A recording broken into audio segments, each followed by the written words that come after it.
जानकी माता की जय हो। ज्योति से ज्योति जलाते चलो, ज्योति से ज्योति जलाते चलो, सब मिल, सभी लोग उठाएंगे हाथ, सब मिल प्रेम की गंगा बहाते चलो, प्रेम की गंगा बहाते चलो। राह में आए जो दीन दुखी, राह में आए जो दीन दुखी, राह में आए जो दीन दुखी, राह में आए जो दीन दुखी, सबको गले से लगाते चलो, सबको गले से लगाते चलो। सभी लोग उठा के हाथ जाए हो, बोली अयोध्या धाम की।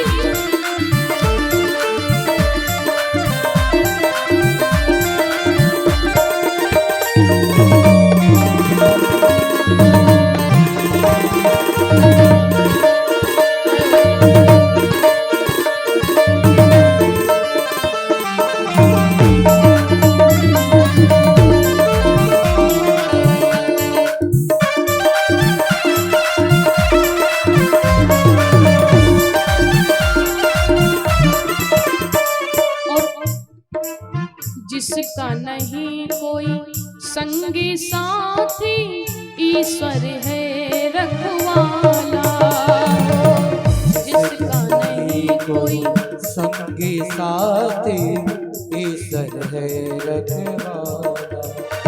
और जो निर्धन है, जो निर्बल है, वो है प्रभु जी को प्यारा, जो निर्धन है, जो निर्बल है, वो का प्यार। मोती दया के लुटाते चलो, मोती दया के लुटाते चलो।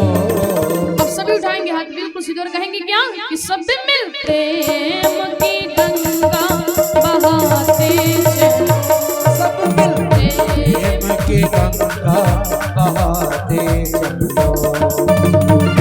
राह में आए जो दीन दुखी, राह में आए जो दीन दुखी, सबको गले से लगाते चलो, सब मिल प्रेम की गंगा बहाते चलो। प्रेम की गंगा बहाते चलो।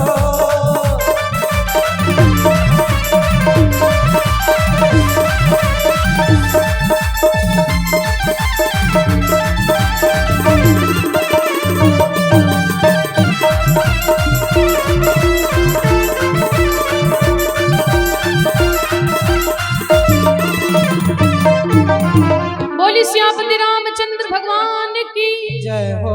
बोली जानकी माता की। जय हो। अनसुईया माता के आश्रम के बाद में भगवान पंचवटी पहुंच गए और एक बार भगवान श्री राम जी स्वयं अपने हाथों से माता जानकी का श्रृंगार करने लगे पुष्पों से। और जब जयंत ने देखा, कौआ जो कावा होता है ना, और जब जयंत ने देखा भगवान को श्रृंगार करते हुए माता जानकी का, तो जयंत को लगा कि ये भगवान नहीं है। बोले अगर भगवान होते तो नारी का श्रृंगार करते, इसलिए जयंत ने माता जानकी के पैर में चोंच का प्रहार कर दिया, चोंच मार दी। और जब चोंच मार दी तो खून की धार बहने लगी। जैसे राम ने देखा तो भगवान श्री राम ने तुरंत जयंत के पीछे एक बाण छोड़ दिया, और जैसे बाण छोड़ा वो जयंत त्राहिमाम करते हुए ब्रह्मा जी के पास में पहुंचा, मुझे बचाओ, विष्णु जी के शंकर जी के पास में पहुंचा। लेकिन सभी ने यही कहा कि इस बाण से तुम्हारी कोई रक्षा नहीं कर सकता। क्यों? क्योंकि ये साक्षात नारायण का बाण है, और जिसने ये बाण तुमको मारा तुम उसी की शरण में चले जाओ। हमारी माताएं थोड़ा सा शांति का परिचय बना करके रखें, कुछ बीच में माताएं बातें करती हैं, क्योंकि पूरा फल आज की ही कथा से मिलने वाला है। तो आज जब तक की कथा हो बिल्कुल बोलना ही नहीं है। इतनी ध्यान से कथा को सुनो कि पता ना चले मेरे बगल में आज कौन बैठा था। बोली सियापति रामचंद्र भगवान की जय हो। जयंत छटपटाने लगा कि अब इस बाण से मेरी कैसी रक्षा हो, लेकिन नारद देखो बिकल जयंता तो लाग दया कोमल चित्त संता। जब इस जयंत को व्याकुल नारद जी ने देखा तो नारद जी जयंत से कहते, भैया जिसने ये बाण छोड़ा ना उसी की शरण में चले जाओ, हो सकता वही तुमको माफ कर दे, बाकी कोई बचा नहीं सकता है। तो जयंत भगवान के समझ में गया और कहता, प्रभु मुझे क्षमा कर दो। क्यों? बोले मैं आपको पहचान नहीं सका था। अब ये भी सत्य है, कहते कि अगर कोई अपराधी सुबह का निकला हो, सुबह कोई अपराध करे और शाम तक तुमसे क्षमा मांगे कि भैया हाँ मैंने गलत किया, तो उसे क्षमा कर देना चाहिए। राम जी सोचने लगे ये फिर से शरण में आ गया है तो लाओ क्षमा कर दे, लेकिन हाँ इतना ना क्षमा करो कि वो भूल ही जाए कि मैंने कोई अपराध किया था। तो भगवान के लगे जयंत, जो कौवा होता, कौवा आप लोग जानते हो ना, कावा, तो भगवान कहते हैं कि ठीक है जयंत तुम मेरी शरण में आ गए हो, माता जानकी को मैया आ गई, क्योंकि माँ की ममता जानती हो। मैया कहती छोड़ दो ये मेरा बेटा है। तो भगवान कहते ठीक है तुम्हारे प्राण तो नहीं लेंगे, लेकिन हाँ इतना जरूर है कि अपने शरीर का मुझे कोई अंग दे दो। कावा से कहने लगी अपने शरीर का कोई अंग दे दो। तो कौवा बड़ा चालाक होता है। अब कौवा मन में सोचने लगा कि अगर पैर दे देंगे तो चल नहीं पाएंगे, अगर पंख दे देंगे तो उड़ नहीं पाएंगे, लाओ दो आंखें हैं एक आंख दे देते हैं तो काम होता रहेगा। क्यों? एक आंख नहीं होगी फिर भी काम चलता रहेगा। तो ये कौवा बड़ा चालाक होता है। और एक कहावत भी है, एक कहावत भी है कि पक्षियों में कौवा और आदमियों में नौवा, ये जहां चाहा चौपट कर डालता है। तो भगवान से जयंत ने कहा कि आप मेरे नेत्रों को ले लीजिए, और भगवान ने बाण को छोड़ दिया। और तभी से प्रमाण है आज भी कावा जहां पर बैठता है कौवा, तो देखो हल्का सा तिरछा देखता है, ऐसा लगता कि ये तिरछा देख रहा है। और इसके बाद में भगवान कहते जब तक करो निशाचर नासो तब तक करो अगिन मवासु। माता जानकी अग्नि में वास करते और भगवान अपने साथ में वेदवती सीता को ले लेते हैं। अब एक दिन की बात है, जो रावण की भगनी माने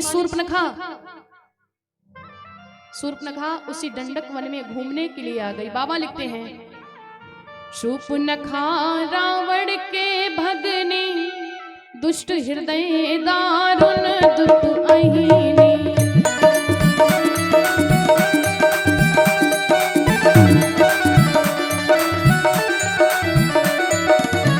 पंचवटी सो गई एक बारा, देख बिकल भई जुगल कुमारा।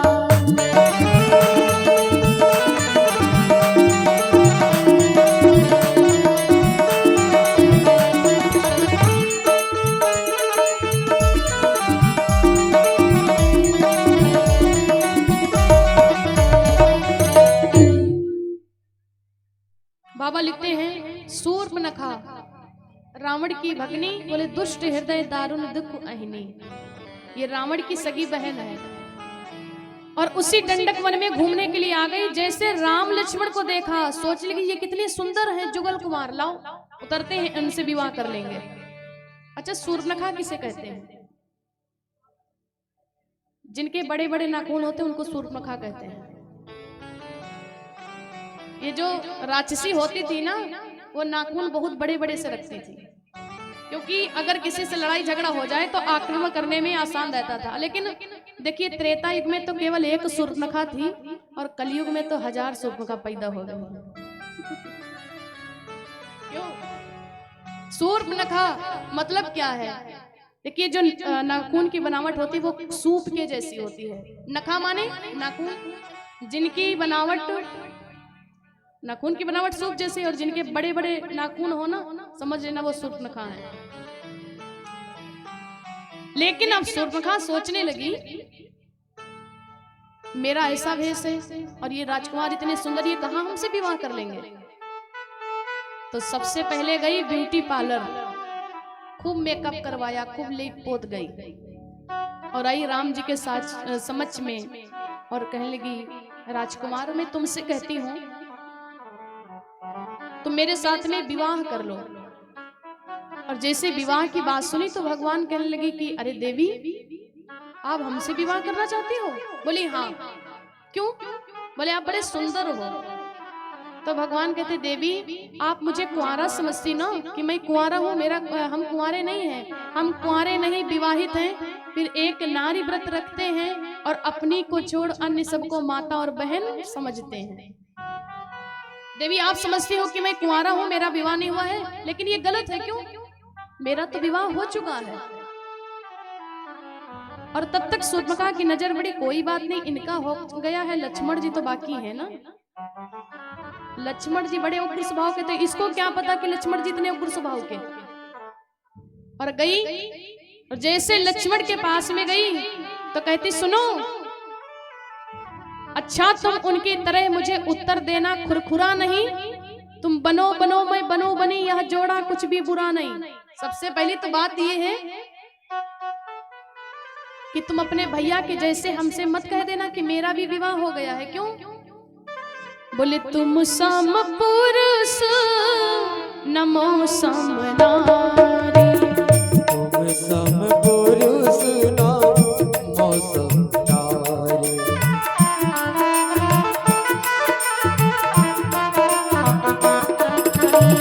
देखिए गोस्वामी जी ने पहले इसको क्या लिख दिया, बोले दुष्ट है ये, और अपनी तारीफ अपने मुख से करना चालू है राक्षसी। और क्या कहती, बोले तुम सम पुरुष ना। ये तो सत्य है कि भगवान जैसा दुनिया में कोई नहीं है, लेकिन बाद में क्या कहती, बोले ना मौसम नारी, हम जैसी सुंदर नारी भी नहीं है। और इससे भी ज्यादा झूठ कब बोली,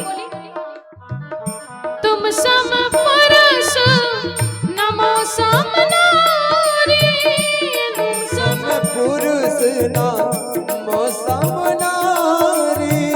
यह संजोगे रचो विधि विचार। और जैसे ये कहा, बोले यह संजोग रचो विधि विचारी, ब्रह्मा जी ने हमारी तुम्हारी जोड़ी को सुघर बना दिया। ब्रह्मा जी कहने के देखो तो कितना झूठ बोल रही है। अरे हमने भगवान को तो सदैव लिखा कि अच्छे हैं, सुंदर हैं, लेकिन ये राक्षसी के बारे में मैंने आज तक नहीं कहा कि ये भी सुंदर है। और क्या कहती, बोली आपकी और हमारी जोड़ी या संजोग रचो विधि विचारी, ब्रह्मा जी ने जोड़ी लिख दिया है। झूठ बोलती है। तुम सम पुरुष नमो सम नारी, तुम सम पुरुष नमो सम नारी।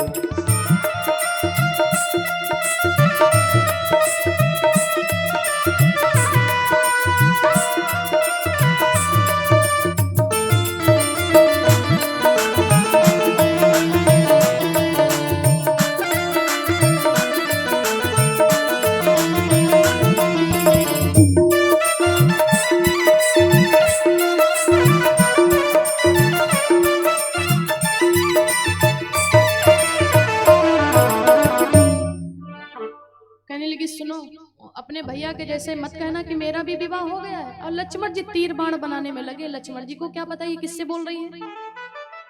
फिर लक्ष्मण जी के समझ में गई, चूड़ियां खनखनाने लगी। अब तो देखें। और ऐसे लक्ष्मण जी की नजर पड़ी। लक्ष्मण जी कहते हैं, हाँ देवी क्या? बोली सुनो, तुम बड़े सुंदर लग रहे हो मुझे, ऐसा करो आप मेरे साथ में विवाह कर लीजिए। जैसे विवाह की बात सुनी, लक्ष्मण जी का बदन लाल लाल हो गया। लक्ष्मण जी महान क्रोधी। लक्ष्मण जी कहते, निर्लज्ज कहीं की, बेशर्म कहीं की, अरे तू किस खानदान की रहने वाली है? तुझे जरा से भी लज्जा नहीं है? क्यों? बोले पिता के समान मेरे बड़े भैया बैठे हैं, माँ के समान मेरी भाभी बैठी है, और भैया भाभी के सामने विवाह की बातें? नीच कहीं की, तू किस खानदान की रहने वाली है? और इतना कहा लक्ष्मण जी ने। अब सोचने लगी कि ये लोग ऐसे विवाह करेंगे नहीं। लाओ क्या करें, पहले इनकी पत्नी को मार दें, राक्षसी के वेश में आकर के सीता को मार दें, और जब इनके पास पत्नी नहीं बचेगी तो कोई ना कोई तो कर ही लेगा। ये काम वासना से गई है। और गई अपने असली वेश में आकर के माता जानकी के ऊपर जैसे आक्रमण करना चाहा, लक्ष्मण जी को क्रोध आ गया और लक्ष्मण जी ने निकाल लिया धनुष बाण। लक्ष्मण जी ने तो सोचा इसको आज जान से मार देंगे, लेकिन भाई का ऐसा उग्र भाव जब समझ लिया रघुराई ने, तो मारो मत अंग भंग कर दो संकेत किया रघुराई ने। भगवान जान गए कि लक्ष्मण जान से इसको मार देगा, तो भगवान लक्ष्मण से इशारा करते, लक्ष्मण मारना नहीं, अंग भंग कर दो, केवल नाक कान काट लो बस। केवल क्यों? जब नाक कान काटोगे तो ये जाएगी लंका में दिखाएगी और यहीं से झगड़े की जड़ बढ़ेगी। पूरे शरीर में सबकी प्यारी नाक ही होती है, इसको इज्जत कहते हैं ना। और माताएं जब अपने बेटी को कहीं भेजने लगेंगी तो कहेंगे बिटिया नाक ना कटा ले हो, यही तो कहती है, इज्जत ना गवा दो। अब लक्ष्मण जी ने लिया धनुष बाण और नाक को काट लिया और कान को काट लिया, नकटी हो गई। और जैसे नाक कान को काटा दौड़ती हुई गई, यहीं से झगड़े की जड़ बढ़ गई। खरदूषण तीसरा के पास में गई, भैया उन दो तपस्वियों ने ये करनी बेहुदा की है, मेरे नाक कान कार को काट लिया। और खरदूषण तीसरा गए भगवान से युद्ध करते, लेकिन राम जी ने एक बाण में ही उनकी समस्त सेना को समाप्त कर दिया। झगड़े की जड़ बढ़ गई, आगे को तत्काल। अब पहुंच गए रावण की सभा में। रावण की यो सभा में बोले हो कर ला,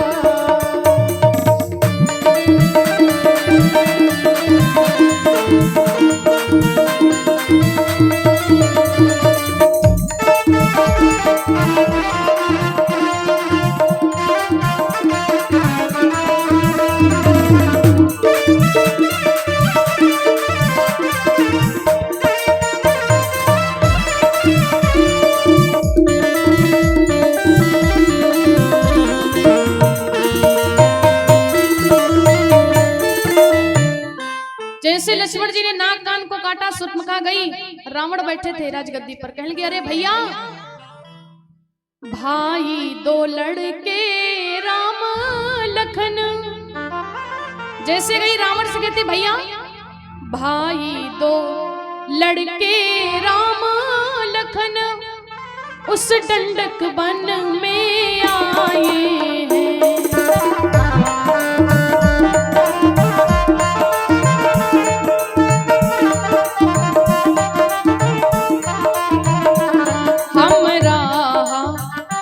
सीता नामी सुकुमारी नारी लाए हैं।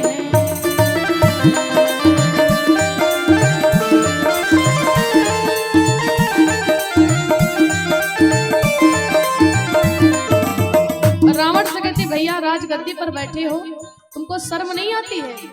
रावण ने कहा शर्म कैसी? बोले आपकी बहन के नाक और कान कट गए, तुम ऐसे गद्दी पर बैठे हो, दुनिया वाले क्या कहेंगे? जिनके रावण जैसे भाई हैं उनकी भी बहन के नाक कान कट गए। अच्छा, तो रावण कहने लगा जरूर तुमने कुछ गलत किया होगा तभी तुम्हारे नाक कान काटे गए हैं। शूर्पणखा देखो झूठ बोलना चालू कर दिया, अरे भैया मैंने कुछ गलत काम नहीं किया। रावण कहता तुम दंडक वन करने क्या गई थी? तुम क्या गई थी? कुछ तो कारण जरूर होगा। शूर्पणखा कहने लगी भैया मैं उधर अचानक निकल पड़ी, उधर अचानक निकल पड़ी। और जब मैं उधर अचानक निकली तो मैंने एक नारी को देखा, झूठ बोलना चालू कर दिया। माता जानकी को देखा तो उस नारी से मिलना चाहा, उस नारी से मिलना चाहा। और सुनो, जब मैंने नारी से मिलना चाहा तो जो उनका छोटा तपसी था, फिर उसके छोटे तपसी ने मुझसे कुछ छल करना चाहा।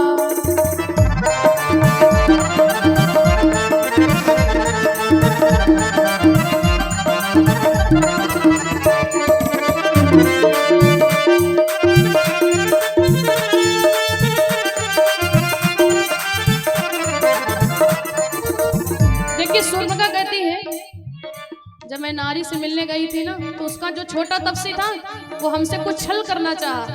रावण कहने लगा इतनी बड़ी औकात, तो तुरंत तुम बता देते कि मैं महाराज रावण की बहन हूं, वो डर जाते।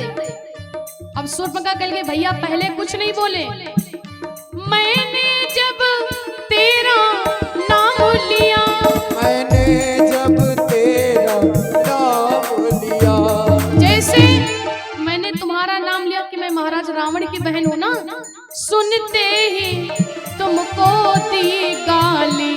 देखो कितना झूठ बोल रही है, कहते पहले कुछ नहीं बोले और जब मैंने बताया महाराज रावण की बहन है तो तुमको पहले गाली दी। राम लक्ष्मण ने भला इनको गाली दिया था? और कहते सुनो, और जब गाली दी और क्रोध शांत नहीं हुआ, फिर मेरे कान कतर डाले, फिर मेरी नाक काट डाली।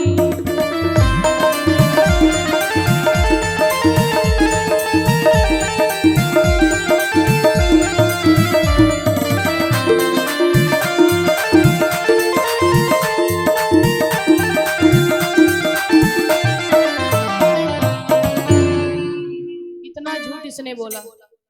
रावण कहने लगा कोई बात नहीं बहन, तुम चिंता मत करना। क्यों? बोले कोई बात नहीं, तुम्हारी नाक कट गई। नारी की नाक उड़ाने में होती है नाक नहीं ऊंची।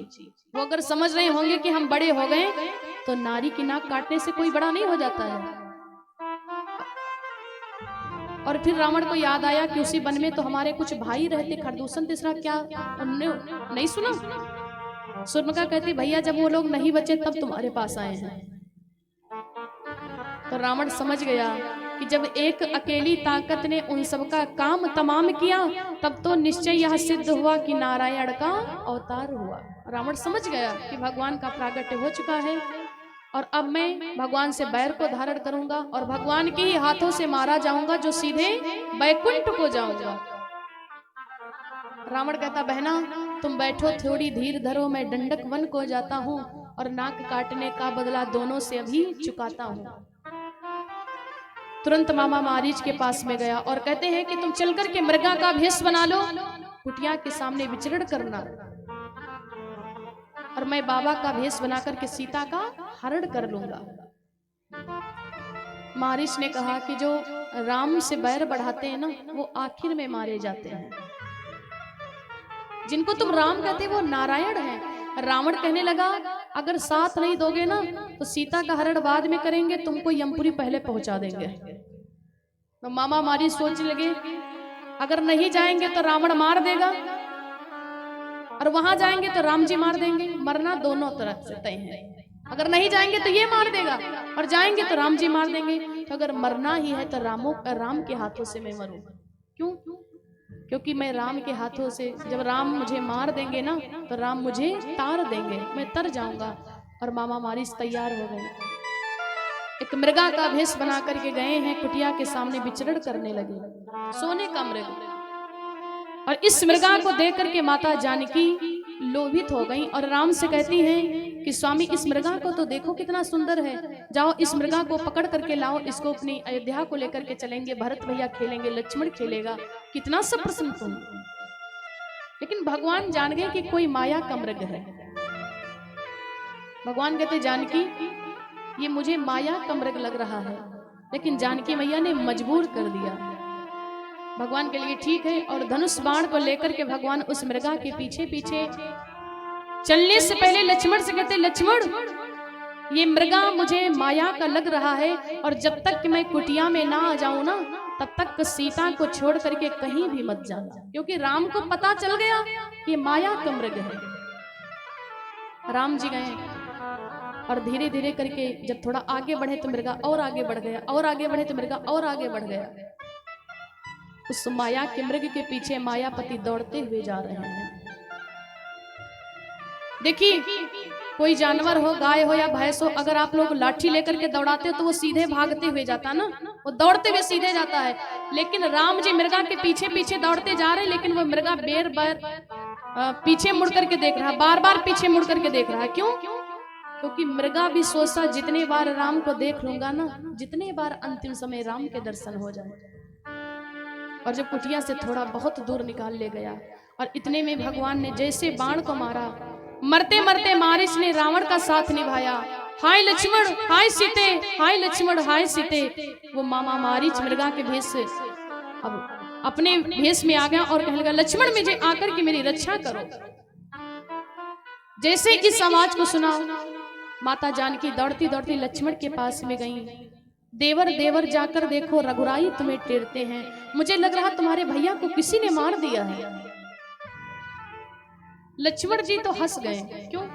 लक्ष्मण जी कहते, भाभी अरे भैया को भी कोई क्या दुनिया में मार सकता है? कैसी बातें करते हो? जानकी मैया कहती, नहीं देखो तो ये तुम्हारे भैया की ही आवाज है। लक्ष्मण ने हजार समझाई, लेकिन माता जानकी ने जिद कर दिया।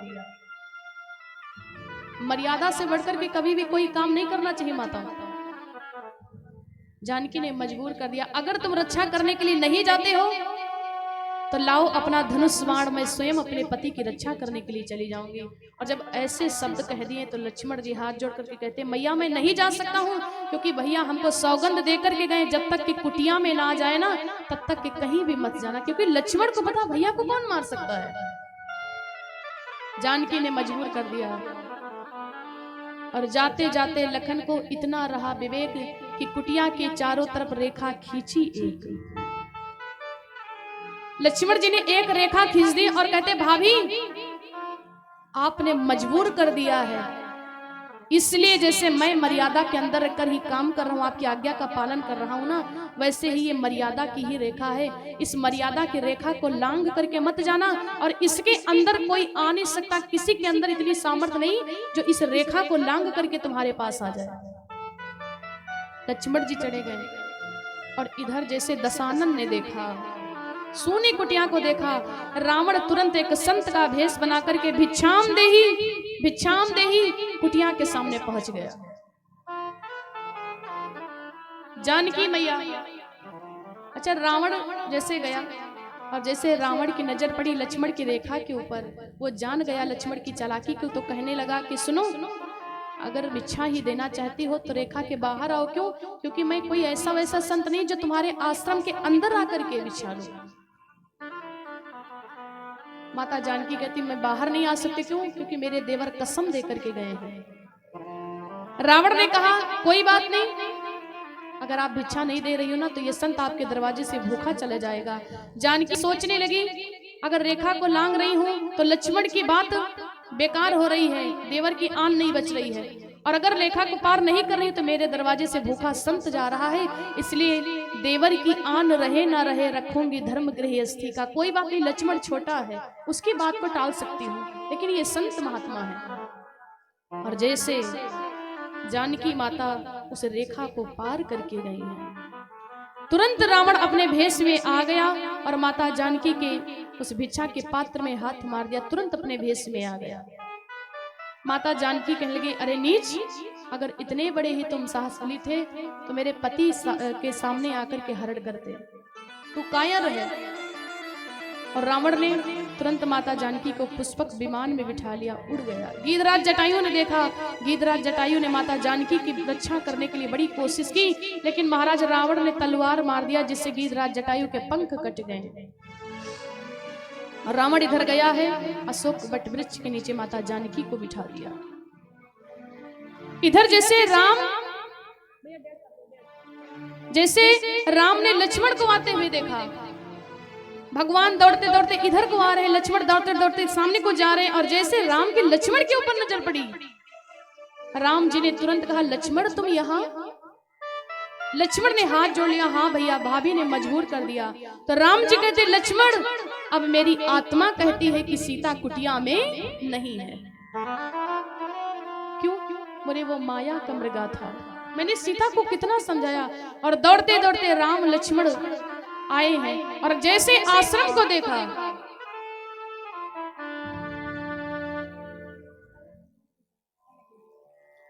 जैसे कुटिया के समझ में आए, पूरा आश्रम सोना पड़ा हुआ है।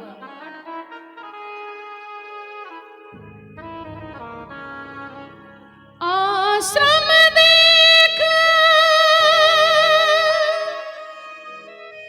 जानकी ना भये बिकल,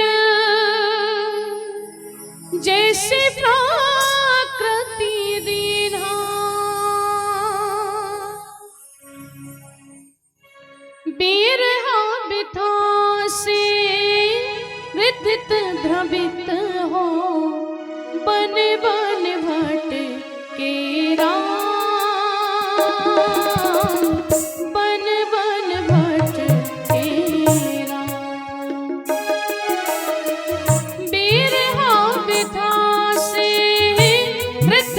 द्रवित हो बन बन भटके राम,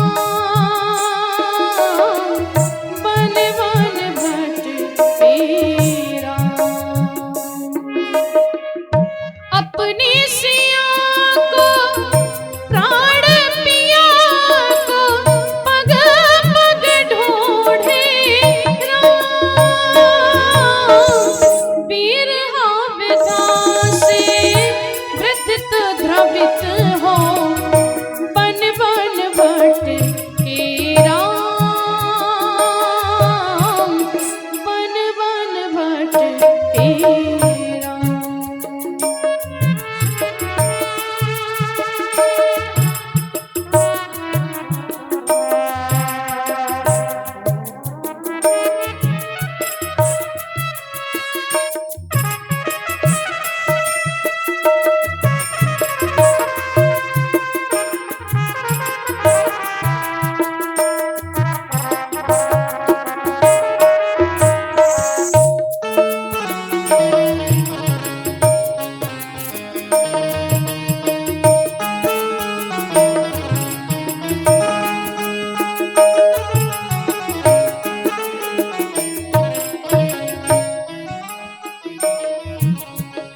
फागुन खान जानकी हीना,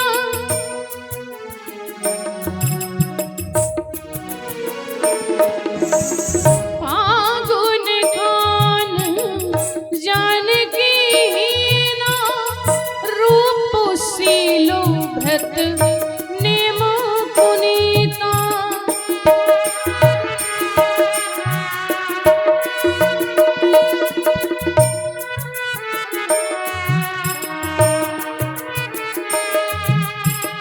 फागुन खान जानकी सीता, रूप सीलो भृत नेम पुनीता। प्राणाधिका घनिष्ठ सने, कबहु न दूर भई देहि। वृक्ष लता से जासे तासे, पूछत डोले राम, बिरहा विधा से वृथित द्रवित हो बन बन भटके राम, बन बन भटके राम।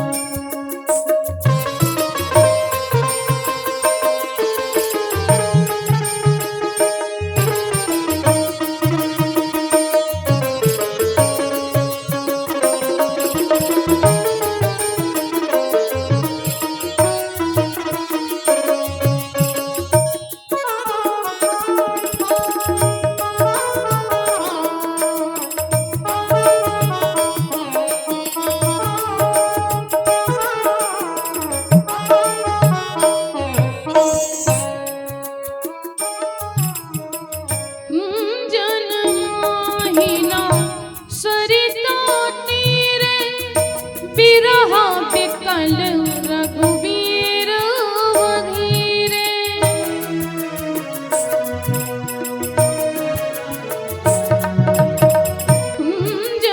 जनमाहिना सरिता तीरे, बिरहा बिकल रघुवीर अधीरे। हे खग मृग हे मधुकर श्रेणी, तुम देखी सीता मृगु नयनी। वृक्ष लता से जासे तासे, पूछत डोले राम, बिरहा विधा से वृथित द्रवित हो बन बन भटके राम, बन बन भटके राम।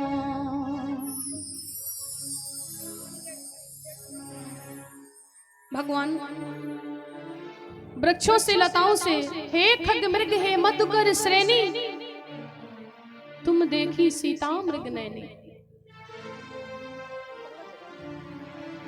भगवान फूट फूट करके रोते हुए जा रहे, क्या किसी ने मेरी सीता को देखा है? वृक्षों से, लताओं से, सभी से पूछते हुए जा रहे हैं।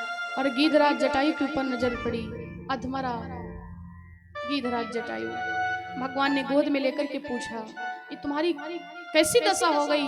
तो गीधराज जटायु कहते बोले, नाथ दसाना नहीं ही गत कीना, रावण ने ये मेरी दशा को कर दिया। वो किसी नारी का हरण करके लेकर जा रहा था और मैंने उस नारी के बचाने की रक्षा की, और रावण ने मुझे तलवार मार दिया और मेरे प्रभु पंख कट गए। और जब पक्षी के पंख ही नहीं होंगे तो वो उड़ नहीं पाएगा। क्या आप ही राम हो? भगवान ने कहा हाँ। वो नारी और कोई नहीं थी, वो जानकी थी और मैं ही राम हूं।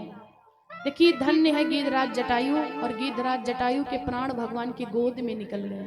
ये सबसे बड़ा इसका सौभाग्य है कि जिसकी मृत्यु राम के गोद में हुई है, पक्षी होकर भी। क्यों? क्योंकि पक्षी भी होकर के इसलिए नारी की रक्षा की। भगवान गीधराज जटायु का अंतिम संस्कार करते हैं, और अंतिम संस्कार करने के बाद में राम लक्ष्मण गीधराज जटायु के गुणों के बारे में बतलाते हुए जा रहे। लक्ष्मण जी कहते, भैया देखो तो दुनिया में कोई कोई ऐसे लोग होते हैं जो दूसरी की जान के लिए अपनी जान न्यौछावर कर देते हैं, और भगवान गीधराज के गुणों का करते हुए बखान अब जा पहुंचे भिलनी यहाँ करुणा निधि भगवान। बोली सबरी मैया की जय हो, बोली भक्ति वत्सल भगवान की जय हो। और अब भगवान श्री राम ऐसी भक्तन जो भगवान का इंतजार करते करते माता सबरी बूढ़ी हो गई, आंखों से कम दिखाई पड़ने लगा, बाल पक गए, पैरों से ज्यादा चला नहीं जाता है, बूढ़ी हो गई इंतजार करते करते। और दुनिया वाले मजाक करने लगे कि भिलनी जात की है, इस वक्त यहाँ कहाँ भगवान आएंगे। जैसे भगवान पहुंचे ना, लेकिन सबरी के मन में विश्वास था कि एक दिन राम आएंगे जरूर। भिलनी परम तपस्वनी सबरी जाको नाम, गुरु मतंग कह कर गए तो ही मिलेंगे राम। सबरी माता जब भगवान पहुंचे हैं ना, माता सबरी की आंखों से अस्त्र धारा बहने लगी। राम आ गए धन्य भाग सबरी हरि साई, राम आ गए धन्य भाग सबरी हरि साई।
भगवान देखिए, कहते दुनिया में धनवान बनना आसान बात है, गुणवान बनना आसान बात है, विवेकवान बनना आसान बात है, परंतु इसको कम कर दीजिए बेस पर, परंतु किसी का सेवक बनना बड़ी कठिन बात है। और सबरी माता का पूरा जीवन निकल गया। जब भगवान सबरी के घाट पर पहुंचे ना, बन से जो तोड़ का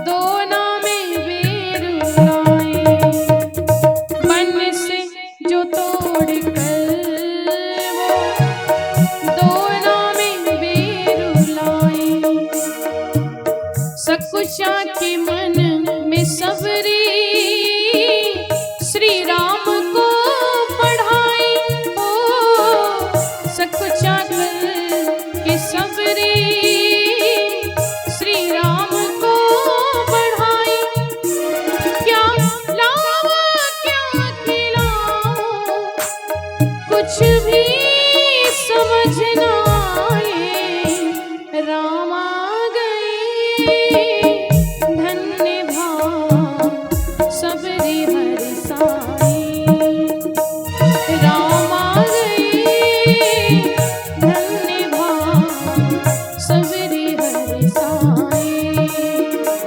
राम आ गए धन्य भाग सबरी हर साई। भगवान माता सबरी के आश्रम पर पहुंचे हैं ना, माता सबरी का पूरा जीवन ही निकल गया इंतजार करते करते। जब राम जी पहुंचे हैं, सबरी सकुचा करके गई और बेर को ले आई, एक राम को दिया,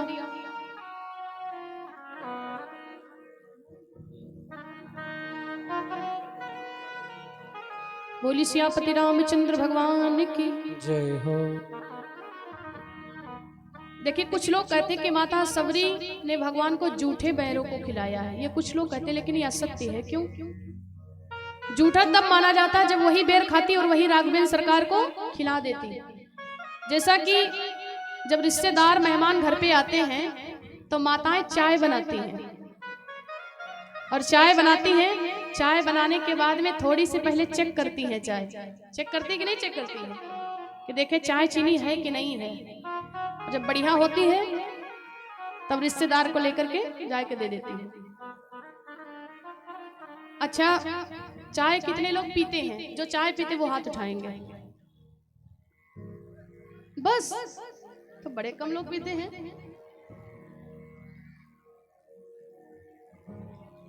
अच्छा, चाय तो इतने लोग पीते हो, लेकिन ये पता है कि चाय की स्वाद किसको मिलती है? चाय तो पी लेते हैं और इसे भोजन करते हैं तो वो पेट में जाता है, लेकिन चाय की स्वाद किसको मिलती, कोई जानता है? जब चाय पीते हो और जब गरम गरम चाय आपके मुख में लग जाती तो मुंह करत है हाय हाय, मुंह करत है हाय हाय।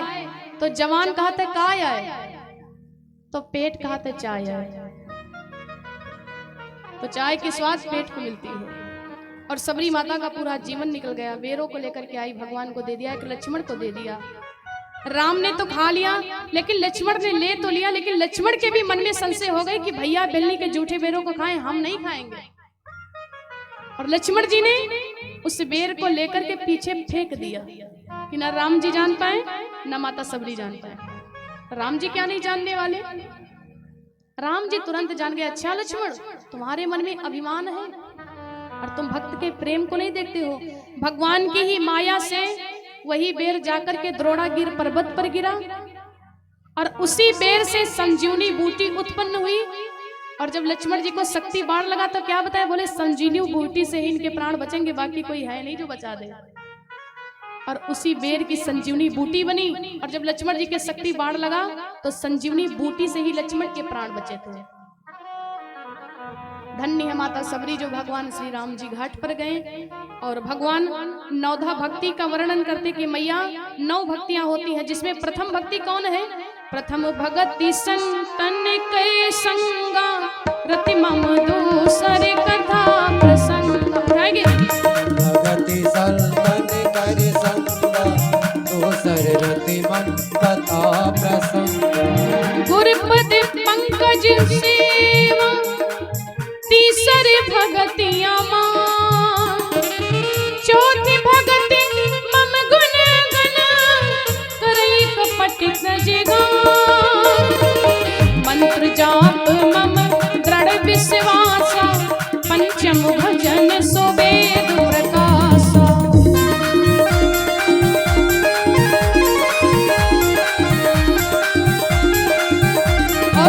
छठदम शील बिरति बहु कर्मा, निरति निरंजन संजन धर्मा।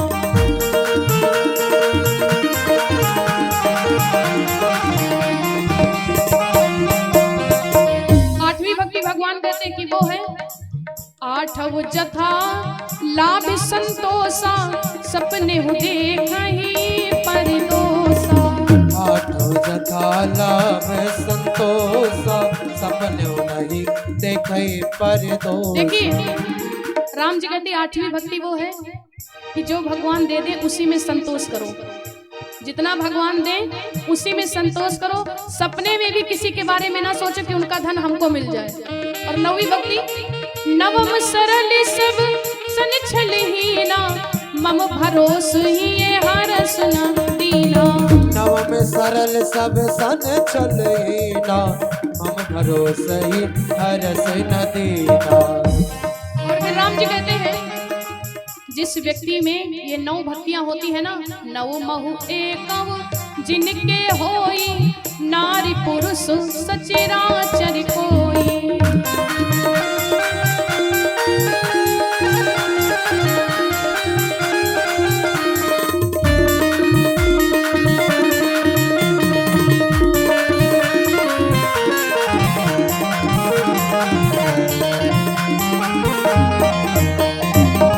बोली श्यापति रामचंद्र भगवान की जय हो। और भगवान माता सबरी के आश्रम से अब ऋषि मुख पर्वत की तरफ चल देते हैं। आइए हम लोग चतुर्थ सोपान में प्रवेश करते हैं। अब किष्किंधा कांड में प्रवेश करते हैं। बोली श्यापति रामचंद्र भगवान की जय हो।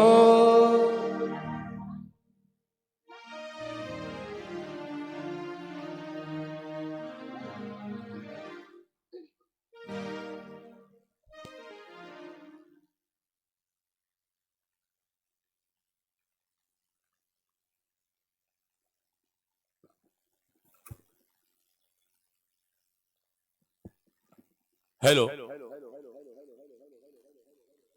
आदरणीय मंचासीन राम कथावाचक सोनम दीदी जी एवं गायत्री शक्ति पीठ के प्रांगण में उपस्थित आप सभी माताएं बहनें बंधु बांधव, क्षमा चाहता हूं बीच में थोड़ा कार्यक्रम को शोभा बढ़ाने के लिए रोकने का साहस किया।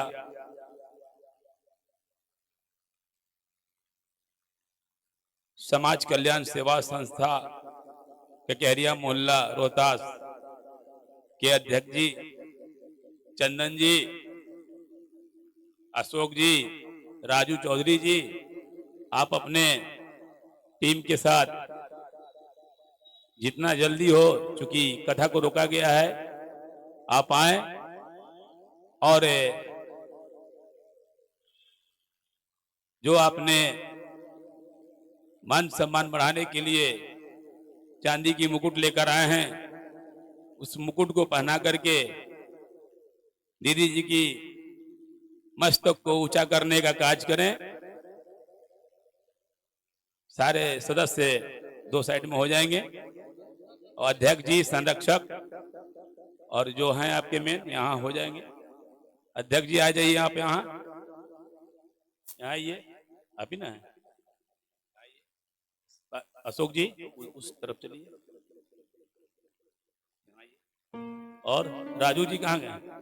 आप आइए इधर ऐसे, और साइड में हो जाइए, पीछे मत आइए, फोटो नहीं आएगा आपका। और यहाँ आइए ना, इस साइड में आप यहाँ आइए, अशोक जी यहाँ आइए, ऐसा से खड़ा होकर सबका ग्रुपिंग फोटो आ जाए। आ जाए बाबू। समाज कल्याण सेवा संस्था ककेरिया मोहल्ला के जितने सदस्य हैं, जो भी आप कार्य सेवा यहाँ कर रहे हैं, उस कार्य को छोड़ करके मंच पर पहुंचने का कष्ट करें, क्योंकि समय आज का बहुत कीमती है, ज्यादा समय नहीं है। आप अपना एक फोटो शूट करने के लिए रख लीजिए।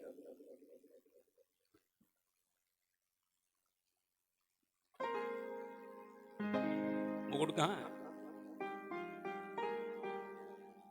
ना हो जाएगा।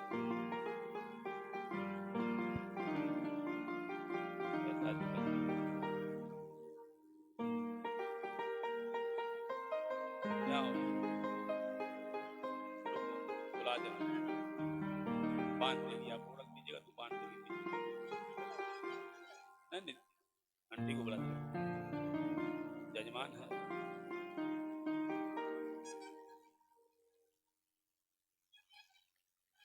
ये लोग पहना देंगे ना, तो आप बांध दीजिएगा। इधर इधर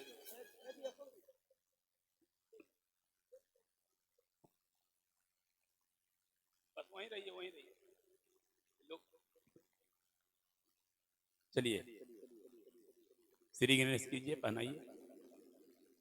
सब लोग एक दूसरे का हाथ पकड़ लीजिए केवल।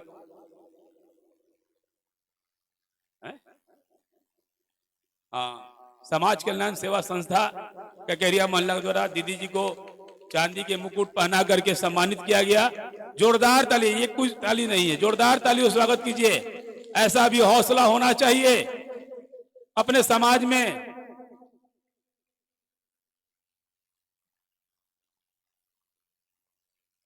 चुंदरी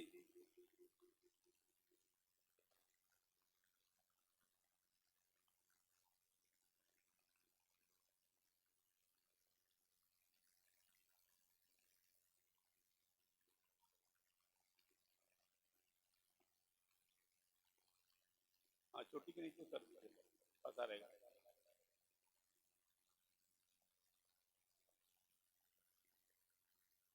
आ जाओ बाबू, यहाँ लग जाए, यहाँ यहीं लग जाए, हम लोग किनारे रहेंगे। राजकुमार जी आइए जल्दी, उस तरफ चले जाइए, उनके तरफ जाइए, उनके तरफ, पीछे से।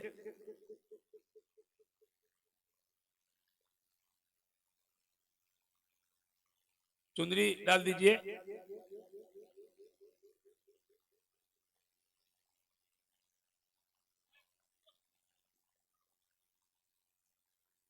जोरदार ताली।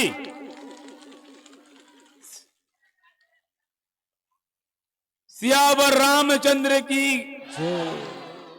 मैया सीता की, कथावाचक सोनम दीदी की, यहाँ बैठे हुए नारी शक्ति की, यहाँ बैठे हुए हमारे अभिभावक की, यहाँ बैठे हुए छोटे छोटे बच्चे बच्चियों की, गायत्री शक्ति पीठ की।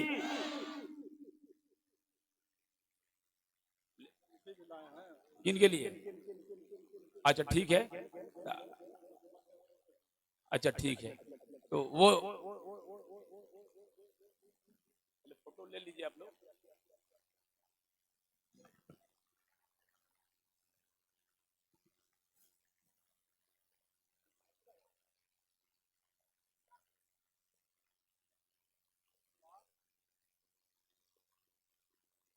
बात होगा, हो गया ना? अब सुनिए, आप जो अंग वस्त्र लाए हैं हमारे वाद्य यंत्र बजाने वाले कलाकारों के लिए, तो वो 3 लोग हैं। हाँ, मिठाई दीदी जी को दे दीजिए, मिठाई दीदी जी को दे दीजिए, और उनका अंग वस्त्र आप अभी दे दीजिए, क्योंकि उन लोग को निकलना है, आज ही उनकी गाड़ी है। हाँ, तो इनका कार्यक्रम है। आप हम इधर आ जा रहे हैं, दे दीजिए, जाकर के दे दीजिए। और जो हमारे कलाकार आएंगे जब झांकी लेकर के, उस वक्त उन लोगों का होगा। हाँ, अभी आप जाइए, पीछे से जाइए, वहां दे दीजिए।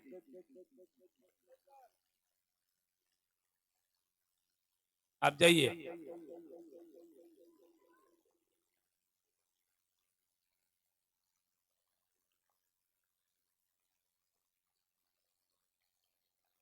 3 लोग हैं, 3 लोग। नहीं नहीं, अभी अभी अभी नहीं। देखिए,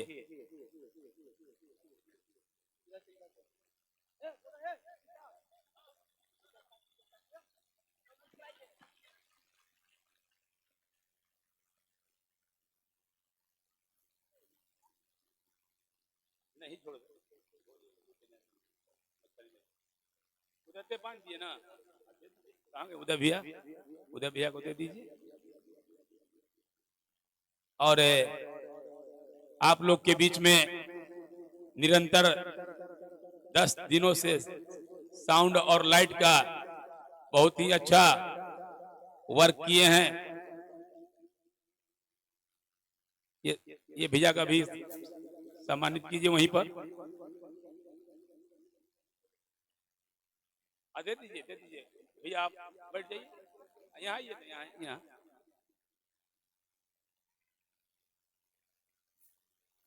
हाँ,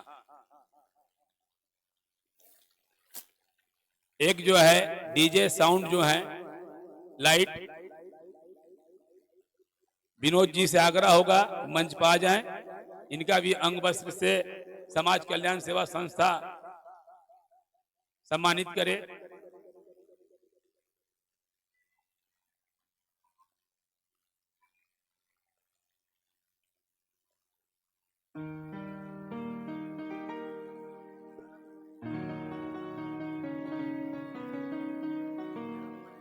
सुशील जी, संस्था के लोग आपको भी बुला रहे हैं, 2 मिनट के लिए आ जाइए।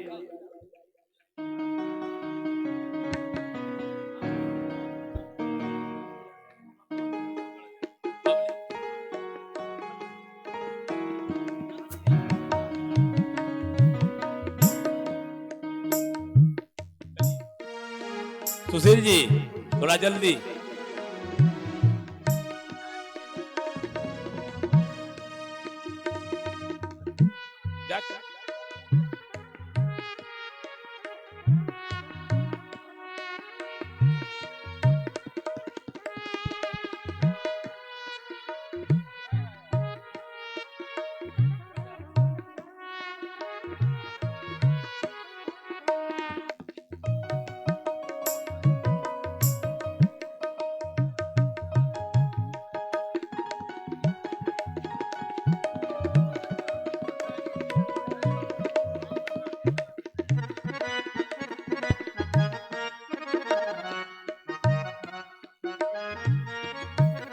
हाँ, चलिए ठीक है।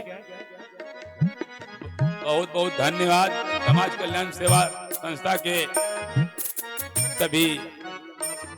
अच्छा,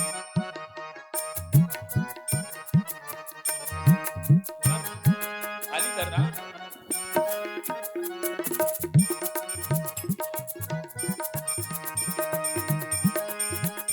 बहुत बहुत धन्यवाद आप सभी का।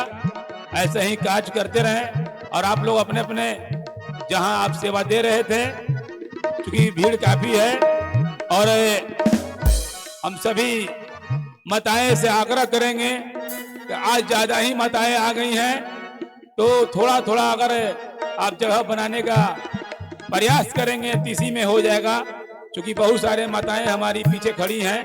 थोड़ा थोड़ा आग्रह है, क्योंकि 1 घंटा का कार्यक्रम और है, उसके बाद तो जो कष्ट करना है अभी करना है। थोड़ा सा अपना परिचय दीजिए।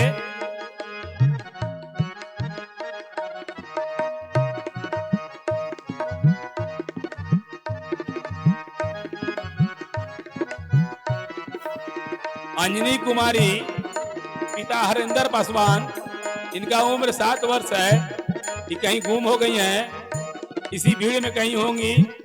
अगर किसी को नजर जाए अंजनी पर तो कृपया उनके माता पिता तक या जो हिंदू जागृति मंच का बना हुआ काउंटर है वहां पर उनका पहुंचाने का काम करें। धन्यवाद। और दीदी से आग्रह होगा अपने कथा को आगे बढ़ाएं। धन्यवाद। श्री राम। बोली श्री रामचंद्र भगवान की जय हो। बोली जानकी माता की जय हो। मैं यहाँ आकर के बहुत ही अच्छा लगा। और हिंदू जागृति मंच के जितने भी हमारे भाई हैं, जितने भी सदस्य हैं, आप सभी को बहुत बहुत आभार। माता रानी की कृपा, भगवान शिव की कृपा, राम जी की कृपा सदैव आप समस्त भक्तों के ऊपर निरंतर बरसती रहे।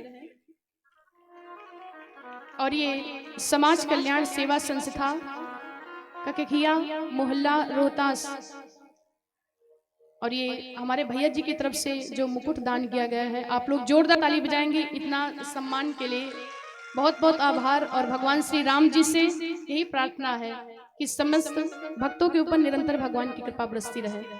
बोली सियापति रामचंद्र भगवान की जय हो। बोली जानकी माता की जय हो। भगवान श्री राम जी माता सबरी के आश्रम के बाद में किष्किंधा पहाड़ पर्वत पहुंचते और हनुमान जी वहां पर सभी वानर मंडलों से मिलवाते हैं भगवान को। और इसके बाद में भगवान श्री राम जी बोले सियापति रामचंद्र भगवान की जय हो। सुग्रीव जी से जब भगवान मिले तो महाराज सुग्रीव कहते कि प्रभु कुछ दिन पहले हम मंत्रियों के समक्ष में सहित इसी जगह पर बैठे थे, और जब मेरी ऊपर नजर गई तो मैंने एक नजारा देखा। क्या? बोले कोई एक राक्षस एक नारी का हरण करके लेकर जा रहा था। और जब मैंने ऊपर देखा तो जो उस नारी ने मुझे देखा ना, तो अपने कुछ आभूषणों को छोड़ दिया। और प्रभु देखिए, ऐसा तो नहीं कि वो आभूषण माता जानकी के ही हो। उस पोटली को लेकर के आए, खोलते हैं, उसमें माता के कान के कुंडल थे। कुछ लोग कहते हैं कि माता जानकी ने अपने आभूषणों को इसलिए छोड़ दिया कि मेरे स्वामी को पता चल जाए कि सीता इसी मार्ग से गई है। लेकिन यह गलत है। राम तो सब कुछ जानने वाले हैं। और फिर गीधराज जटायु ने जब बता दिया, बोले नाथ दशानन यही गत की ना, वो तो सब कुछ भगवान जानते हैं। जानकी मैया ने आभूषणों को इसलिए नहीं छोड़ा है कि मेरे स्वामी जान जाएं कि इसी मार्ग से हम गए हैं, इसलिए छोड़ा है कि श्रृंगार होता है पति के लिए, और मैं राक्षसों के कुल में जा रही हूं, लंका में जा रही हूं, तो मेरा पति है नहीं, तो श्रृंगार का मतलब ही क्या है। भगवान तो तुरंत पहचान गए। लेकिन राम जी यहाँ पर लक्ष्मण की परीक्षा लेते हैं। कहते लक्ष्मण देखो, क्या ये तुम्हारे भाभी के ही कुंडल हैं? लक्ष्मण ने हाथ जोड़ दिया, प्रभु अगर भाभी के बिछुआ हो तो दिखा दीजिए, तब बता देंगे कि भाभी के पैर के बिछुआ है कि नहीं है। क्यों? क्योंकि आज तक मैंने कभी भी भाभी के चेहरे को नहीं देखा है। भाभी के कुंडल से मेरा क्या मतलब है? हम तो बिछुओं के सेवक हैं, कुंडल की पहचान नहीं। धन्य है ऐसा देवर जो लक्ष्मण जी ने कभी माता जानकी के चेहरे को नहीं देखा। क्योंकि देवर और भाभी का बड़ा ही पवित्र रिश्ता होता है। भाभी के लिए जो देवर होता है वो पुत्र के समान होता है, और देवर के लिए भाभी मां के समान होती है। लेकिन आज इन कलियों के लोगों ने देवर और भाभी के रिश्ता को दूषित कर दिया। आजकल के देवर सोचते हैं कि भैया की दुल्हन तो हमारो दुल्हन। ये हंसने की बात नहीं बल्कि डूब मरने की बात है, क्योंकि देवर और भाभी का बड़ा ही पवित्र रिश्ता होता है। भगवान कहते तुम धन्य हो लक्ष्मण। फिर भगवान 7 ताड़ के वृक्षों को काटते हैं और बाली का वध करते हैं। और इसके बाद में अब जब माता जानकी की खोज करने की बात उठने लगी कि जानकी की खोज करने के लिए कौन जाए, तो हनुमान जी को अपना भोला बल याद दिलाते हैं। अपने बल को कछु ध्यान करो हनुमाने महाप्रभुधारी।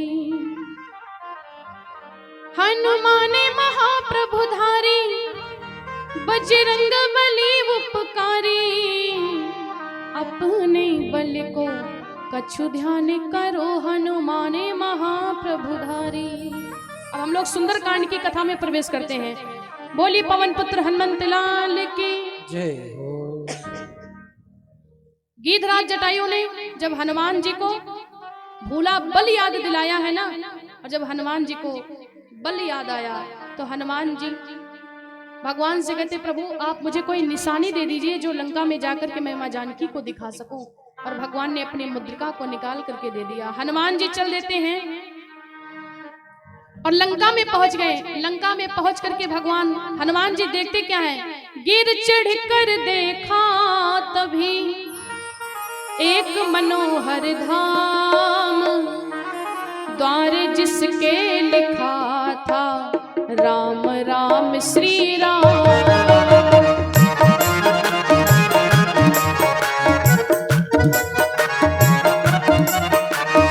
गिर चढ़ कर देखा तभी एक मनोहर धाम, द्वार जिसके लिखा था राम राम श्री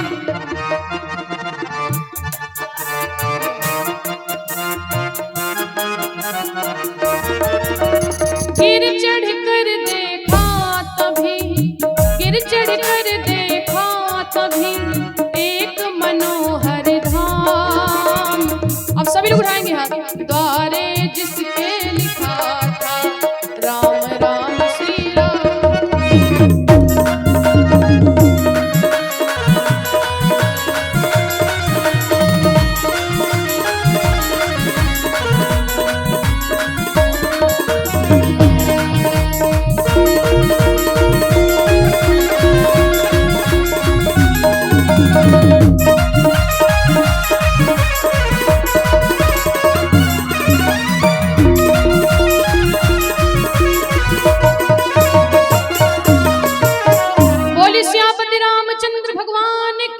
जय हो।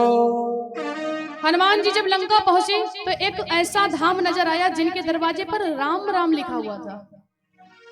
और जब हनुमान ने देखा तो हनुमान जी सोच लगे यहाँ लंका में तो सब राक्षस रहते हैं, क्या यहाँ भी मेरे कोई प्रभु का भक्त रहता है। हनुमान जी संत का भेष बना करके गए और वो आश्रम किसका था, वो धाम किसका था, भक्तराज विभीषण की वो कुटिया थी। हनुमान जी पहुंचे और कहते हैं महाराज आप अपनी कुटिया पर राम राम लिखे हो, क्या कभी रावण नहीं आता है? क्योंकि रावण तो राम से नफरत करता है, क्या तुमको कभी डांटता नहीं है? तो भक्तराज विभीषण कहने लगे महाराज रोज आता है। अच्छा तो क्या तुमको डांटता नहीं, अपनी कुटिया पर राम राम लिखे हो? रोज डांटता है, तो कैसे समझाते हो? भक्तराज विभीषण कहते हैं कि जब रावण आता और कहता है मिटा दिए मेरे दुश्मन का नाम है, तो हम कहते भैया ये तुम्हारे दुश्मन का नहीं बल्कि तुम्हारा ही नाम लिखा है। अब और संशय हुई हनुमान जी को, क्यों? क्योंकि राम और रावण में बड़ा अंतर है। लिखो भी तो राम और रावण में बड़ा अंतर, तो महाराज तुम कैसे समझाते हो? भक्तराज विभीषण कहने लगे महाराज जब रावण कहता मिटा दो मेरे दुश्मन का नाम है, तब हम कहते तुम्हारा ही नाम है। जैसे आगे का अक्षर है रा से हुआ रावण और पीछे का अक्षर है माँ से हुआ मंदोदरी, ये आपका और भाभी का ही हम नाम लिखे। रावण यहाँ से चला जाता है। हनुमान जी तुरंत अपने भेष में आ गए, धन्य हो तुम। और अशोक वट वृक्ष पर बैठ करके भगवान जी मधुर मधुर गाने लगे, राम कहानी